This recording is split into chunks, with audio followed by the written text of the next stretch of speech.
Hello, Facebook land. Man, I got to work on the light in this place. I'm going to wait for a couple people to show up. Where are you selling yourself short? Man, I had this conversation today about me. I was like, holy shit. Yeah. Where are you selling yourself short? We all have things that we want. We all have things that we desire. And then we sell ourselves out. Hey, Barbara Law, woohoo! Where are we selling ourselves short? This happens all the time. I see it in It's now Linda Myers. No, it's not a short joke. And I love you. Where are we selling ourselves short? I see it in relationships. I see it in careers. I see it just in the fact that a lot of times I ask people who, they come to me for coaching and, people ask me, or I ask them, I said, what do you want? I don't know. What makes you happy? I don't know. Because we're not in the habit of really thinking about what we want. We're used to life happens to us and we hope for the best. Or we have this thing that we really want, but it's just kind of out there and it's probably not going to happen. So I'm just going to do this instead, right? We settle. We settle for what we think we need. But if you're anything like me, I had this realization today. I was talking to somebody. I was like, you know what? There's this thing that I want. It's kind of, this relationship, let's say. I want this relationship with an amazing person. We're partners doing all this stuff together. But we're not really in that place right now, so I'm going to settle for less and we'll just kind of talk. We'll just see each other when we can. And so, I get to, there's what I want and then what I think I need, which is, well, I just need to spend time with somebody and have somebody to talk to and have somebody to have sex with and I'll be fine. But what I really want is that amazing partnership. But I'm going to settle for what I think I need. And like I said, if you're like me, I've had the habit of putting my needs less than what they actually are. Well, I need this, or I want to make $10,000 a month. But what I really need is $5,000 a month. But what I actually need is $7,000 a month. But I'll say, I just need 5 because, hey, it's no big deal. And I don't want to impose on anybody, or I don't want to be a big deal for anybody. Or I don't want to put anybody out financially.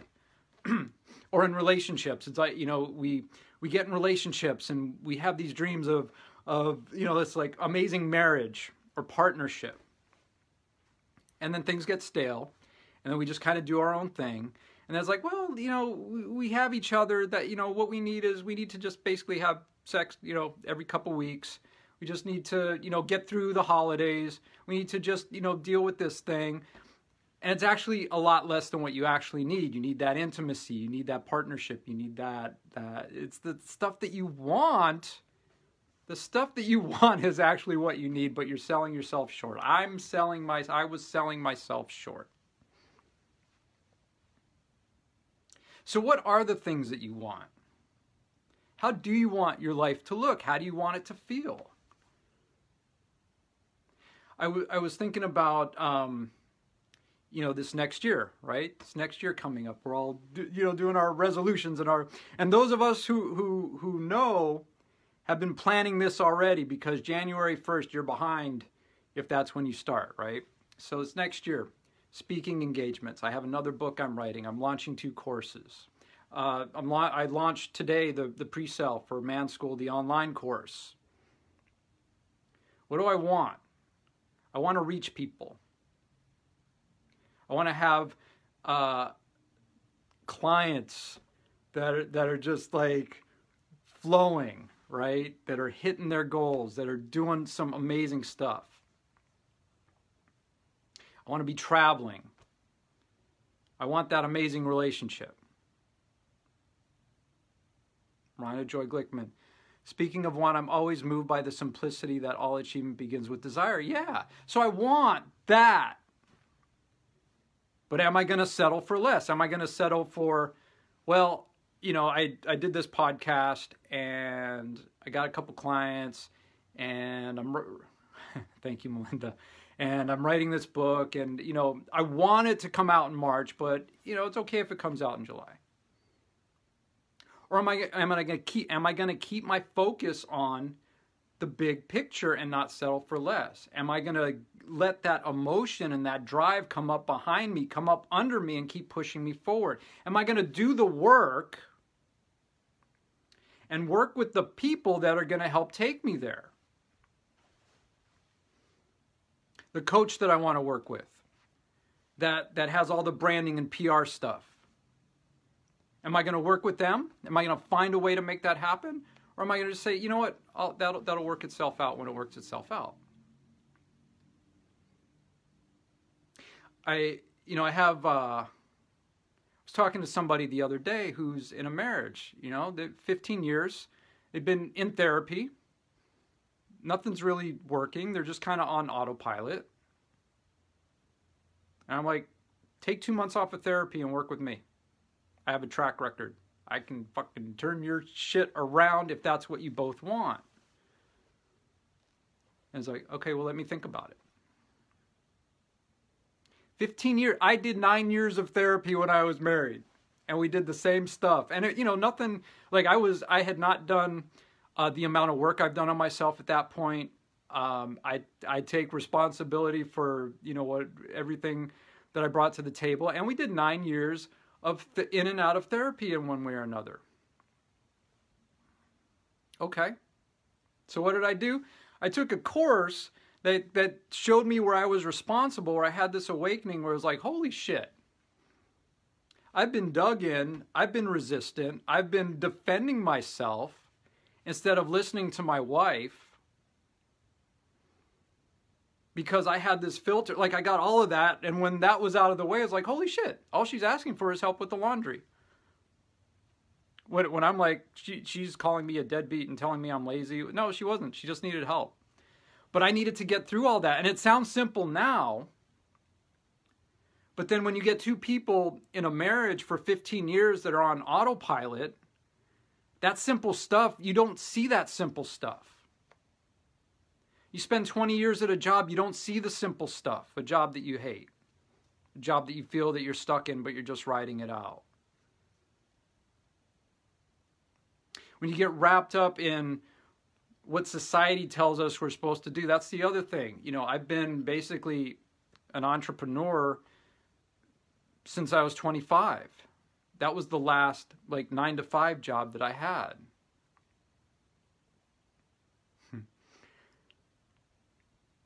And yet, as much as I've succeeded, there's a part of me that's like, I couldn't allow myself to get bigger and to get more and to be more. Because I was still hearing like all the voices of, well, you can't do that. You got to work hard. You got to work hard. You got to, you know, show up. Life is hard. That's what I heard growing up. Life is hard. You got to work hard. No. Got to work smart. You got to do the work. When you get excited about something that you want and you don't go after it, you do yourself a disservice. And that's why I'm going to give a shout out here. Daniel Fox, really amazing coach and friend of mine, posted a couple days ago. You know, he was like, is it good to do like all the like just feel good stuff, or do you have to do, how did he say it? He was like, is it a disservice to just focus on the feeling good versus doing like the dark inner work, the heavy inner work? And I was like, it depends on the person. If you are like me, when I took that course 6 years ago where things opened up, I felt happy for the first time. I didn't even know what it was. I was like, what the fuck is this? I was like, oh shit, this is what it feels like to be happy. So you got to start with the feeling good. You have to access the feeling good. And then you go into like the dark inner work stuff if you need to. Some people don't even need to. Some people are just like, I just feel good. Shit works out. Cool. But then if you're hitting the wall there, you got to look somewhere else. And you got to be willing to change it up, because if you keep doing the same thing over and over again, you're going to get the same results. And if you're not satisfied with the results, you got to change that shit up. And so that's what I do with clients. I change that shit up. I give you access to experiences, to feelings, to thoughts, visions you haven't had before.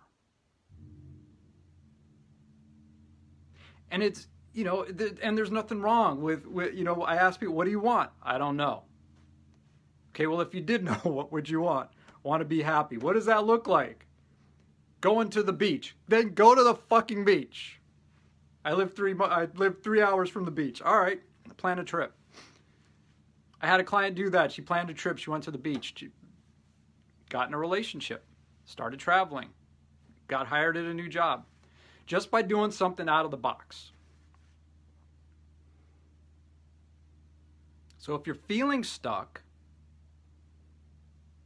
if you're feeling like I keep doing the same stuff over and over and over again, and I want something different, then I invite you to message me, because I won't stand for the same thing over and over and over again. I won't stand for things not working out for you. And sometimes that's what we need. I have, you know, in Phantom Menace, always two there are, the master and the apprentice. I got the people that I go to that unstuck my ass, and then I unstick your ass, and then we all just keep moving forward, and that's how it works. So if you're not happy with your relationship, if you're not happy with not having a relationship, if you're not happy with your career, if you're just like on autopilot waiting to die,